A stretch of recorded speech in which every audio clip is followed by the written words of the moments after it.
Hey, now in this video I'm going to share with you the 5 mistakes that beginner songwriters make so that you don't make them, and what are those, how do we overcome them, and then how do we actually write better songs that are catchier, lyrically storytelling, and captivate listeners all around the world. So let's jump on into this. Now, hey songwriters, my name's Danny. I'm the founder of Songwriters International. If you want to develop your craft, your songwriting, then you're in the right place. If you haven't already, please consider dropping a subscribe for this channel for more videos just like this. But let's jump on into this. Now, what are the 5 mistakes? Well, we're going to go through them, and then I'm going to give you the specifics of how they come up in the songwriting process and how to overcome them so that you ultimately don't make them. Now, the first one, which I see so many times, having mentored over 3,000 songwriters, having had thousands of songs sent to me for feedback, writing without any clear direction. And I call this meandering. And what meandering is where we go to a guitar, we go to a piano, maybe we play without anything, but we're just writing, hoping that we're going to get something out at the end of the session. Oftentimes it actually looks something like this. So we'll find a set of chords and then we'll just sing out random melodies.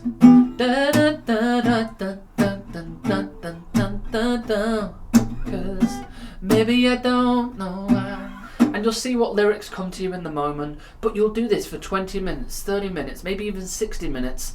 Look back at what you've got out of the session, and hey, you've maybe got a verse or maybe a chorus, but you haven't got anything complete, nothing finished, or nothing remotely finished, because you didn't have any clear direction when you started the process. Instead, you just meandered on some chords or ideas. Now, here's what I recommend that you do. Now, if you do like to start writing this way, that's fine. You can still see what ideas come to you in the moment.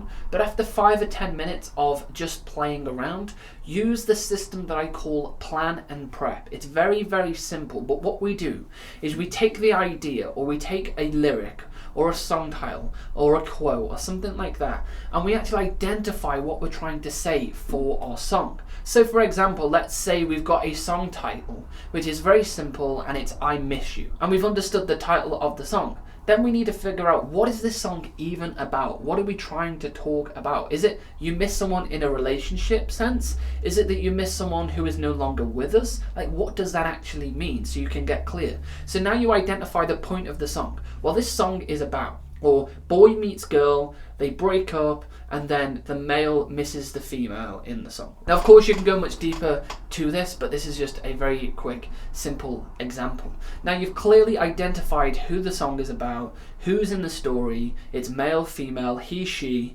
and they've broken up, they had a great relationship. Why did they break up? We could then actually go about that. So verse 1 is going to talk about maybe about the past relationship that they had, where they were together, they enjoyed like all of the good times that they had together. Then maybe the pre-chorus is then about the breakup, what actually started to happen. Maybe they started to fade apart, less time together, all of those things. Chorus is, but I miss you. I've had time to reflect, I miss you, and whatever else you're going to say. Verse 2 could be about the male or he going back to win her, right? He's going to do all of these things to get her back. Now, what we've done, we've got clear on what we're trying to say. So when we go to our guitar, we go to our piano, or we just go to write the song, guess what now we have? We know what we're trying to say. We can say it, right? So maybe it's that verse, and we're talking about all of the little things that we really enjoyed at the start of the relationship. So that could be midnight conversations, right?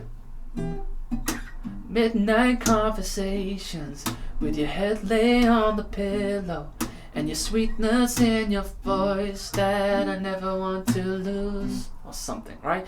But I'm able to identify what I'm trying to say because I know what I'm actually trying to say. So rather than next time meandering on a guitar, an instrument, go back, actually plan and prepare your song to write. Mistake number 2 is overcomplicating the process, the entire A to Z process of songwriting.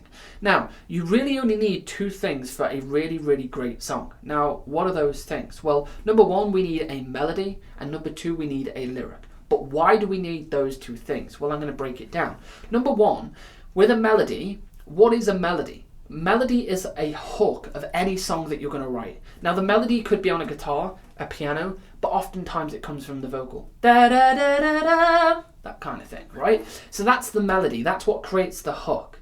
If you've heard it in the song and it's like, it goes, oh, oh, oh, oh, oh, oh, oh, oh, oh, oh. That's designed to catch you, bring your ear in, and actually engage you into the song. Now the lyric on the other side is the story, right? So if we've got a story to tell in the song, like we did just with that example of I Miss You, we're going to actually evolve. We're going to tell the listener what the story is all about. How are we going to do that? Through lyrics. So that's why they're the two key parts of a song.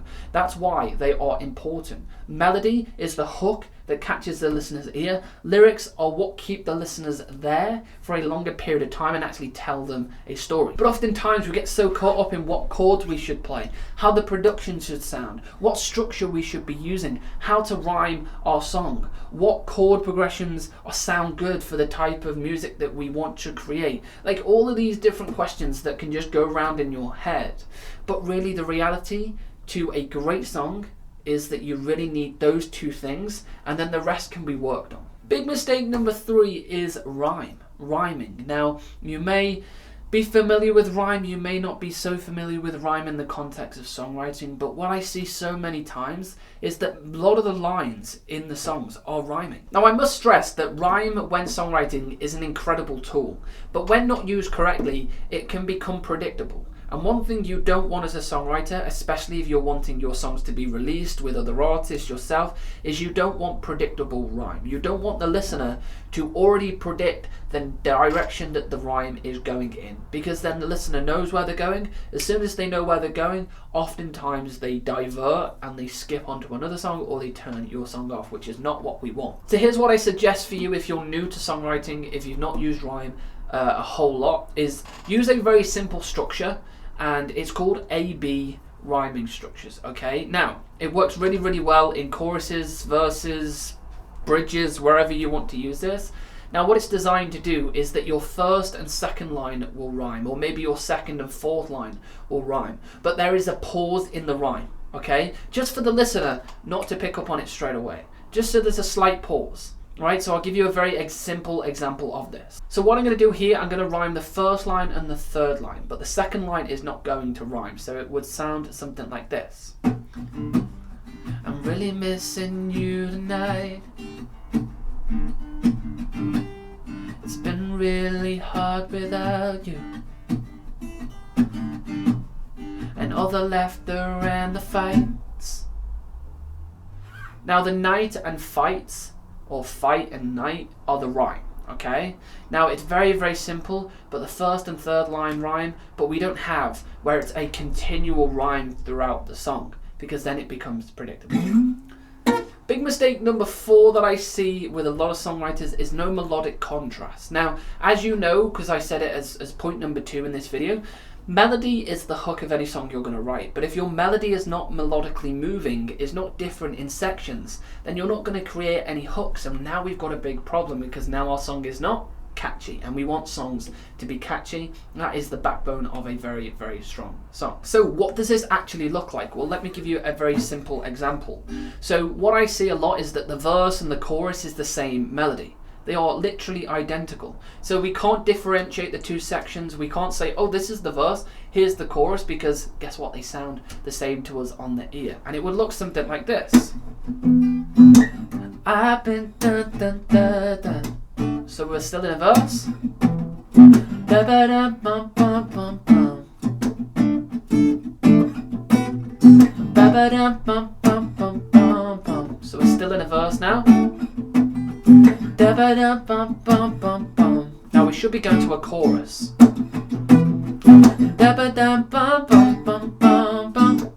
Now you can see there, that's just a very simple example. We should have gone to a chorus where the melody is changing, but it was fundamentally the same. So at that point, guess what? Listeners gone, they've turned off, and we've lost them. So here's an example of something that we could do. So we're going to do 4 lines of a verse, and then we're going to switch into a completely different melody for the chorus.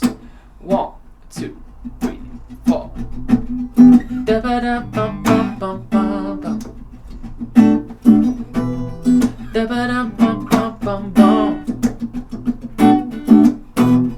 Da ba da bum bum bum bum bum.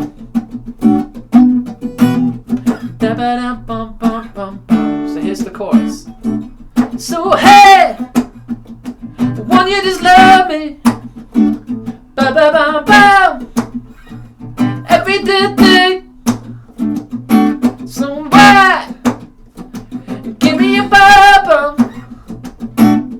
Bam! And you can see the very simple idea of contrast there. Now, of course, if we were writing a song, we would define that, make it a little bit stronger, and actually work it into our song. But there you go. There's a simple example to how we can create contrast between a verse and chorus very, very simply. And big mistake number 5, the final one here, is not collaborating with other songwriters. Now, are you actively songwriting with others? When I say actively, I'm talking about at least once a week with somebody. If you are, cool, keep going and maybe add more sessions in. Always more is better when collaborating, but if you're not, then you need to be in collaboration session. If you look at all of your favorite songs that you've loved over the past few years and decades that have passed us by, you will see the majority of those songs have been written by more than one songwriter, maybe 2, maybe 3. Even in some cases on some songs you're seeing 20 plus songwriters. Now that is rare, but regardless, collaboration is the backbone of great songwriting. All of the songs in a 2024 world, and as we continue to 25, 26, you will see collaboration will only increase. And the great thing about collaboration is you are writing with somebody else. So what it actually allows you to do is when you do put forward an idea that you would have maybe put in the song yourself, you've got someone else to bounce it off, just as a second ear to say, you know, what do you think of this? Is this good enough? Would you put it in the song? Oh no, maybe we could try something better. So then you are actually pushing yourself further because you only want to put great ideas in front of your collaborator, because you want to make sure that they are perfect. So you're not just fitting lyrics and ideas into your songs anymore, because you've got someone else that is holding you accountable, that is pushing you forwards. And the other great thing about collaborating that I found from personal experience is that most of the time you actually get a better song out the other side, because you've got 2 great minds, 2 great songwriters thinking alike, and then you can get something better out the other side rather than just one person on their own. And that is very common. That is not normal, because you see this with all of the songs that you listen to. All of those great songs, all of those great hits, very, very, very rarely are written by one person. They are written by a team of collaborators. So go and collaborate, find people, put yourselves into communities, go and network, connect with people on social media, whatever it is you need to do, or come and join us here at Songwriters International. We've got a whole host of people that we can connect you with. So if you want to know more about that, then click the link below this video and we can look to help you with that. But collaboration is the key, so go and collaborate more. So there we have it, 5 mistakes that beginner songwriters make that you should be avoiding, that you should not be making, and they aren't even necessarily relevant all the time to beginners. I see this in intermediate songwriters, advanced songwriters still making these same mistakes that are just holding them up from going to that next level. So make sure you are keeping an eye on these things that come up in your songwriting. If you haven't already, please consider dropping a subscribe somewhere around this video, and drop a like and comment below for any other videos that you'd like to see. If you would like some training with us here at Songwriters International, like to know more about what it is we actually do, then go ahead, click the link below in the description and head on over to the next page, and we can look to have a conversation on that and see how we can help you. Alright, I've been Danny, founder of Songwriters International, and I'll see you over on another video.